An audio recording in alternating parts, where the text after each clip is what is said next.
Hi, salamat sa patuloy na pagsuporta sa ating channel, ang asawa kong tinitingala ng lahat. Ating subaybayan ang buhay ni Daryl Darby. Kabanata 4541. Nagpapanggap lang si Thali na nagmamakaawa, pero sa loob-loob niya, natatawa siya. Sobrang galing niyang umarte kaya paniwalang paniwala ang Nine Heaven Emperor. Wala talagang Soul Requiem Tower sa Floating Island. Gawa-gawa lang yun ni Thali at nag-aabang na doon ng Fiend Race para atakihin ang Nine Heaven Emperor. Naniwala ang buong Imperial Sky Palace. Kaya galit na galit ang Nine Heaven Emperor, si Mag-Era at iba pang mga opisyal. Sa wakas, nahanap na nila kung saan kinulong ang Ancient Ancestor. Dali-dali, inutusan ng Nine Heaven Emperor ang ibang opisyal, ikulong nyo ang isang yan. Pagkatapos, tumingin siya kay Master Mag-Era, magsama ka ng ilang mga tauhan natin at maghanda kayo. Dahil pupunta na tayo sa Floating Island para iligtas si Master. Tandaan nyo na, hindi pwedeng malaman ng Fiend Race ang tungkol dito. Nasa alang-inang posisyon ang Godly Region sa kasalukuyan. Bilang Nine Heaven Emperor, hindi dapat siya pwedeng sumama sa pagsugod, pero dahil ang Ancient Ancestor na ang nasa binggid ng kamatayan, hindi siya pwedeng maghintay na lang. Higit sa lahat, ang Ancient Ancestor ang nagsisilbing spiritual support ng buong Godly Region, kaya siya mismo dapat ang magligtas dito. Pero ang lingid sa kaalamanan niya ay nahulog na naman siya sa bitag ni Archfiend Antigonus. Opo, kamahalan. Magalang na, sumagot si Master Mag-Era at agad-agad siyang umalis ng Imperial Sky Palace. Hindi nagtagal, bumalik siya na may kasamang libo-libong mga sundalo. Wala na silang sinayang na panahon at sumugod na sila kaagad sa Floating Island. Pagkarating nila sa lugar na itinuro ni Thali, gulat na gulat silang lahat sa tumambad sa kanila. Walang katao-tao, at wala rin ang Soul Requiem Tower. Hindi nagtagal, biglang sumulpat sa langit ang isang nilalang na may nakakapanindig balahibong lakas. Si Archfiend Antigonus. Naloko na naman sila. Galit na galit ang Nine Heaven Emperor at si Master Mag-Era. Dahil dito, tumawa ng malakas si Archfiend Antigonus, Nine Heaven Brat. Tuldok. Hindi mo ta inasahan no. Akala nyo siguro swinerte na kayo. Noong nakahuli kayo ng isa sa mga tauhan ko no. Hahaha, nagulat ba kayo? Napalabas lang ang lahat. Galit na sumigaw ang Nine Heaven Emperor, Atris, Bilasan. New, sobrang tuso ni Archfiend Antigonus at alam ng Nine Heaven Emperor na dehado sila kapag lumaban sila, kaya ang pinaka maganda nilang gawin sa ngayon ay ang umatras. Pero huli na ang lahat. Rumble. Nang marinig ni Archfiend Antigonus ang sinabi ng Nine Heaven Emperor, tumatawa niyang sinabi, Atris kayo. Hahaha. Mukhang imposible na yon. Pagkatapos, bumaba ng bahagya si Archfiend Antigonus na sinundan ng pagdilim ng buong paligid. Noong sandali ring yun, lumabas ang 18 Fiend Dragon na nagdulot ng malakas na paglindol at hindi nagtagal na palibutan ng maladugong enerhiya ang buong Floating Island. Hindi doon natapos ang lahat, sinugatan ni Archfiend Antigonus ang sarili niya at pinatag sa nakapalibot na enerhiya na siyang gumawa ng malaking sapot. Yun ang tinatawag na blood sacrifice ng Fiend Formation at yun din ang eksaktong formation na ginamit ni Antigonus sa Sealed Fiend Mountain noon para patayin ang mga traidor na miyembro ng Fiend Race. Magkabilang kidlat ang lumabas sa pulang kalangitan. Sobrang nakakatakot. Kabanata 4542.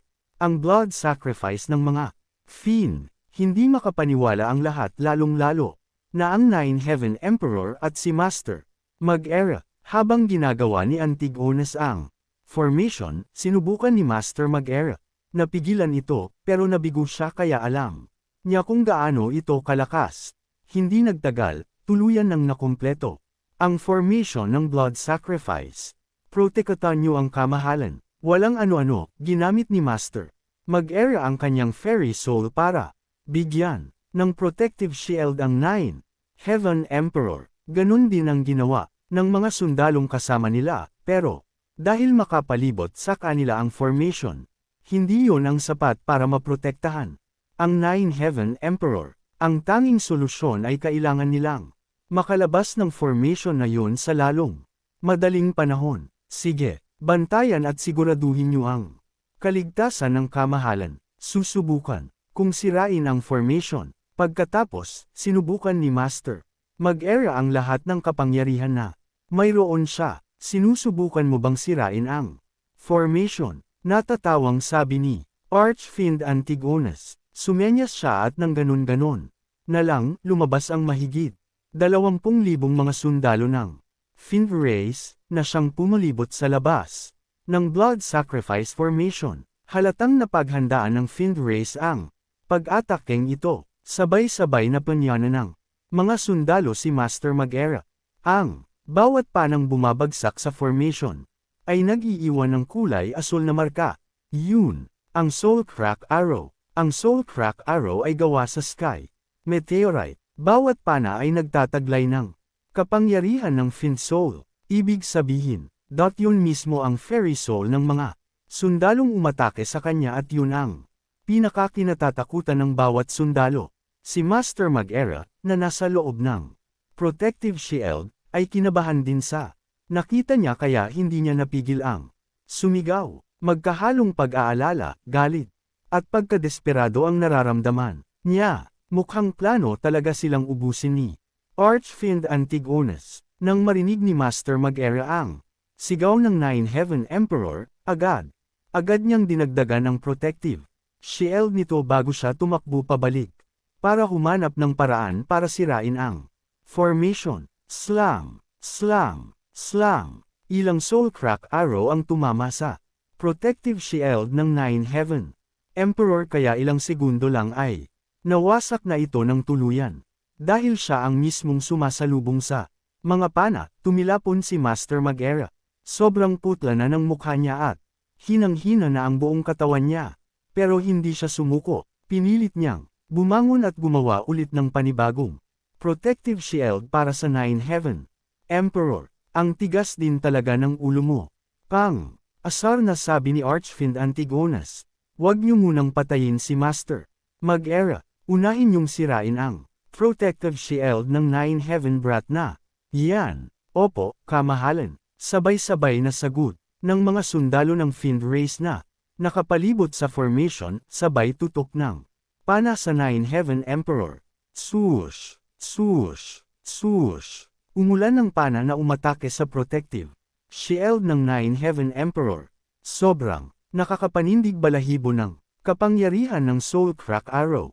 Pinalibutan ng mga sundalo ng Godly Region ang Nine Heaven Emperor, pero hindi sapat ang lakas at mga kapangyarihan nila at bandang huli ay nawasak din ang protective shield. Hindi nila ito napaghandaan at sigurado nang matatalo na sila, pero hindi sumuko ang mga sundalo. Pinilit nilang gumawa ng panibagong protective shield para sa Nine Heaven Emperor. Kahit buhay pa nila ang kapalit, kailangan nila itong protektahan dahil ang kawakasan nito ay kawakasan ng buong Godly Region. Kabanata 4543. Nagpatuloy ang pag-atake ng mga Soul Crack Arrow sa protective shield. Sa sobrang lakas ng mga puwersang nagbabanggaan, nagdilim ang buong floating island. Galit na galit si Master Mag-era. Inilagan niya ang mga umuyulang pana hanggang sa makarating siya sa dulo ng formation. Kailangan niyang humanap ng paraan para sirain ito, pero yon ang specialty formation ni Archfiend Antigonus kaya paano niya yon masisira ng basta-basta. Bandang huli, tuluyan nang nagamit ni Master Mag-era ang lahat ng lakas niya, kaya tuluyan nang nasira ang kanyang protective shield, kaya ganun-ganon. Kadali na lang siyang napana. Argaj, ang isang Diyos na kagaya ni Master Mag-era ay may malakas na fairy soul. Kaya kulay ginto ang kanyang dugo. Mag-era, sobrang nag-aalala ang Nine Heaven Emperor para kay Master Mag-era pero wala siyang magawa kundi ang tawagin ito, si Master Mag-era ang kanyang kanang kamay at ang guardian ng Imperial Sky. Kaya kung mamatay ito, malaking kawalan yun para sa buong Godly Region. Gusto sanang tumakbo ng Nine Heaven Emperor papunta rito para bigyan ito ng protective shield pero pinigilan siya ng mga sundalo. Kamahalan, kumalma po kayo.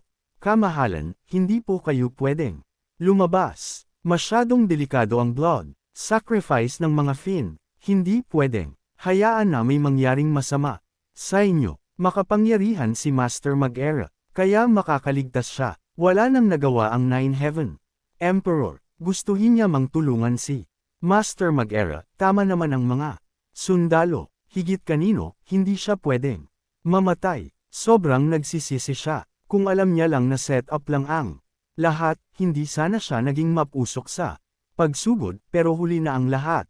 Noong sandaling yun, wala nang lakas na natira kay Master Mag-Era. Nabalot ang kanyang buong katawan ng gintong dugo.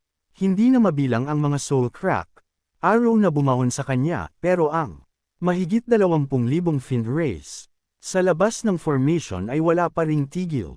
Sa pagpana sa kanya, sinubukan ni Master Mag-Era na itaas ang kanayang kamay para iwasan ang mga pana, pero bandang huli ay tuluyan ng naubos ang kapangyarihan ng kanyang Fairy Soul. Mag-Era, natawa si Archfiend Antigonus. Ngayon, naiintindihan ko na kung bakit ikaw ang guardian ng Imperial Sky Palace. Sobrang tapang mo, sa totoo lang. Nanghihinayang ako na patayin ka ng ganon-ganon na lang. Ganito, bakit kaya, hindi ka nalang sumanib sa akin at hindi nakita papatayin. Galit na galit ang Nine Heaven Emperor. Napakasama talaga ni Archfiend Antigonus. Ang kapal naman ng mukha nito na sulutin si Master Mag-Era sa godly region ng harap-harapan. Sobrang namumutla na si Master Mag-Era pero pinilit niya pa ring magsalita. Mas mamatimisan ko pang mamatay kaysa magsilbi sayo. Natawa si Archfiend Antigonus. Halang, dahil nakapagdesisyon ka na, susundin ko ang gusto mo. Pagkatapos sinenyasan ni Archfiend Antigonus ang mga sundalo, agad-agad, muling humarap ang mga ito kay Master Mag-Era. Kumpara kanina, wala na siyang protective shield ngayon. Kaya mas sisiw na lang na atakihin siya. Sa loob lang ng ilang segundo, libong pana ang bumagsak sa katawan ni Master Mag-Era. Arg! Napasigaw si Master Mag-Era sa sobrang sakit. Hindi nagtagal, nataman ang puso niya. At kung kanina ay kulay ginto ang lumalabas na dugo mula sa kanyang katawan, ngayon ay kulay pula na ito. Ibig sabihin, tuluyan nang naubos ang kanyang lakas at kapangyarihan. Kung magpapatuloy ito, walang ibang kalalagyan si Master Mag-Era kundi kamatayan. Mag-Era, umiiyak na sigaw ng Nine Heaven Emperor, pero wala nang sapat enmo lakas si Master Mag-Era para lumingon. Kabanata 4544. Pero nagulat ang lahat sa mga sumunod na nangyari. Biglang nagliwanag ang mga mata ni Master Mag-Era, at walang nakakaalam kung saan niya kinuha ang kanyang lakas, pero bigla niyang itinaas ang kanyang mga kamay at ang mga soul crack arrow na tumama sa kanya ay bumalik sa mga sundalong umatake sa kanya. Arg! Pagkatapos, tumayo si Master Mag-Era at sumigaw ng malakas. Hinang-hina na siya, pero pinilit niyang lumaban hanggang sa huli. Wala kayong kwenta, Fiend Rays.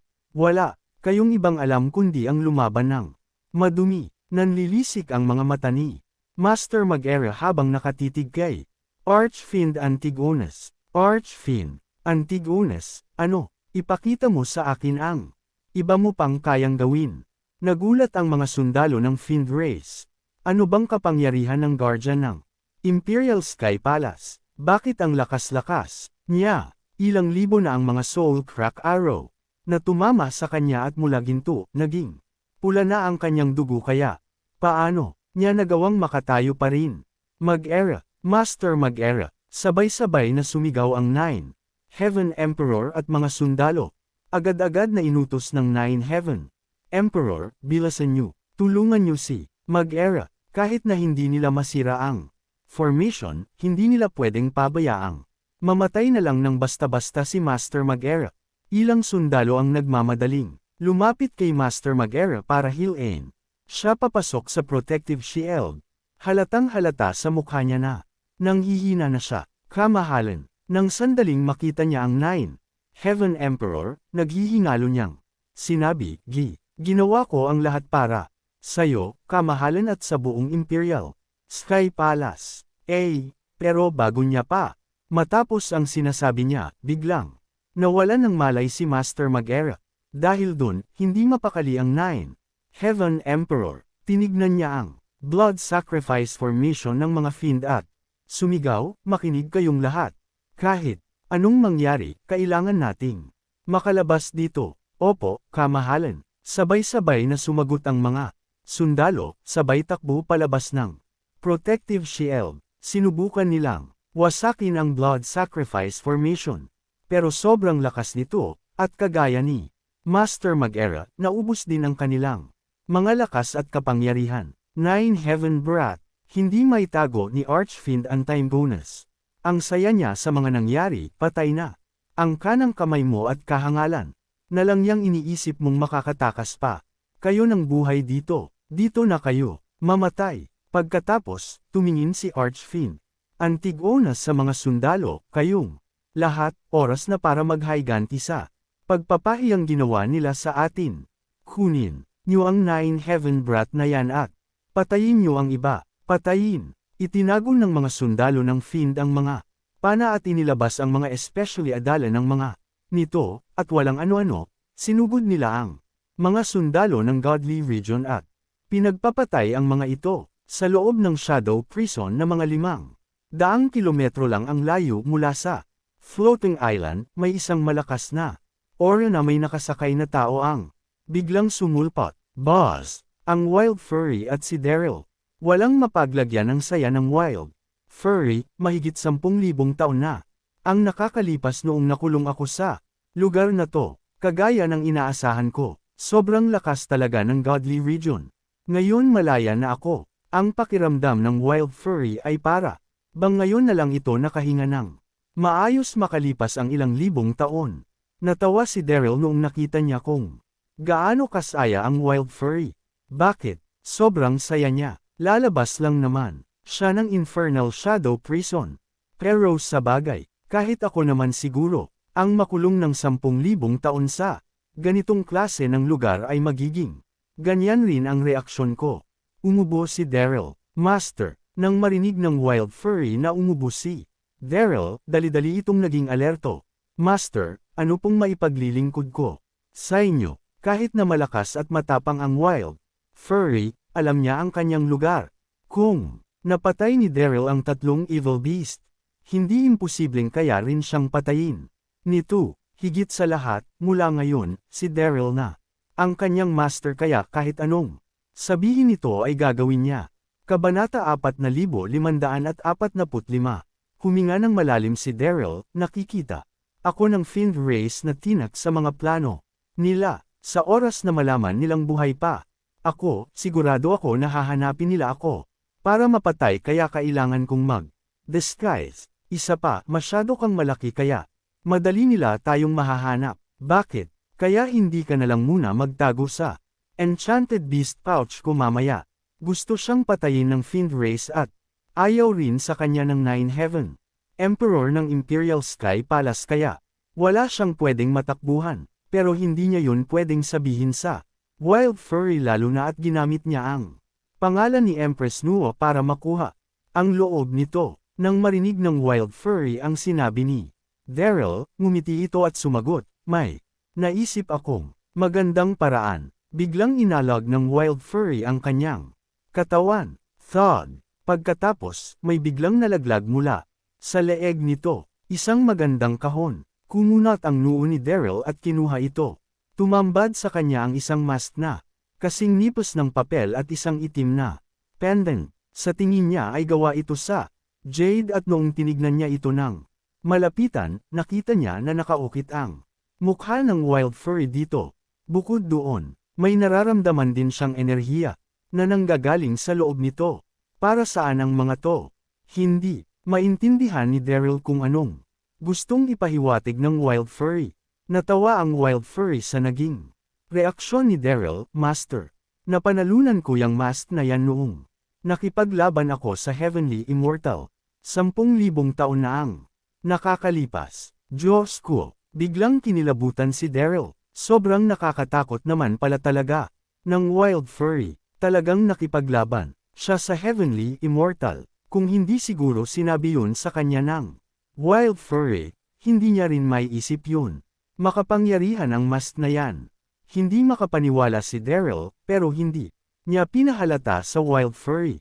Basta suot mo yan, pwede kang mag-disguise sa kahit sino pang gusto mong gayahin. Pwede mo ring kopyahin ang boses nila. Ang pendant naman na yan ay ginawa rin ng isa pang Heavenly Immortal para sa akin. Kasya ang kahit ano sa loob niya. Kaya kapag kailangan kong magtago, pwede akong pumasok dyan. Pagkatapos, nahihiyang ngumiti ang wild furry at nagpatuloy, masyado. Kasing maliit yung Enchanted Beast pouch mo kaya hindi ako magiging komportable. Ano, hindi makapaniwala si Daryl pero sobrang saya niya sa mga ipinakita sa kanya ng wild furry. Tumungo si Daryl. Sige, pumasok ka muna sa loob ng pendant mamaya at wag kang lalabas hanggat hindi kita tinatawag. Opo, Master. Biglang nagliwanag ang katawan ng wild furry at pumasok ito sa loob ng pendant. Kinuha ni Daryl ang pendant at isinuot ito sa kanyang leeg bago niya kunin ang mask. Walang pagdadalawang isip niya itong sinuot at naisipan niyang mag-disguise bilang isang matandang lalaki. Noong sandali ring yun, naramdaman niya na biglang nagbago ang mukha niya. Diyos ko, dali-daling naghanap si Daryl ng tubig para tignan ang sarili niya at laking gulat niya sa tumambad sa kanya. Wow! Totoo nga, nagbago talaga ang mukha niya. Nagkaroon siya ng makapal na bigot at maging ang mga mata niya ay nagbago rin. Di hamak na mas makapangyarihan pa ang mask na yun kaysa sa transfiguration powder. Mula ngayon, hindi na mahihirapan si Daryl na magtago mula sa mga Fiend. Sobrang saya ni Daryl pero kailangan niyang makabalik sa Imperial Sky Palace sa lalong madaling panahon para maibalik kay Nine Heaven Emperor ang Jade na naglalaman ng fairy soul ni Empress Nua. Napagdesisyonan niya na pagdating niya sa Imperial Sky Palace, sasabihin niyang pinadala siya ng Heavenly Immortais at nagkataong nakasalubong niya si Empress Nua. Pero noong dumaan siya sa floating island, bigla siyang natigilan sa nakita niya. Anong nangyayari? Nababalot ng mga itim na ulap ang buong floating island, at ramdam na ramdam niya rin ang malalakas na aura na naglalaban. Higit sa lahat, naririnig niya ang hiyawan ng mga napapatay. Kaya dali-dali siyang lumapit para silipin kung anong nangyayari. Diyos ko po, nang sandaling makalapit siya, parang mahihimatay siya sa sobrang gulat. Hindi siya makapaniwala sa nakita niya. To be continued.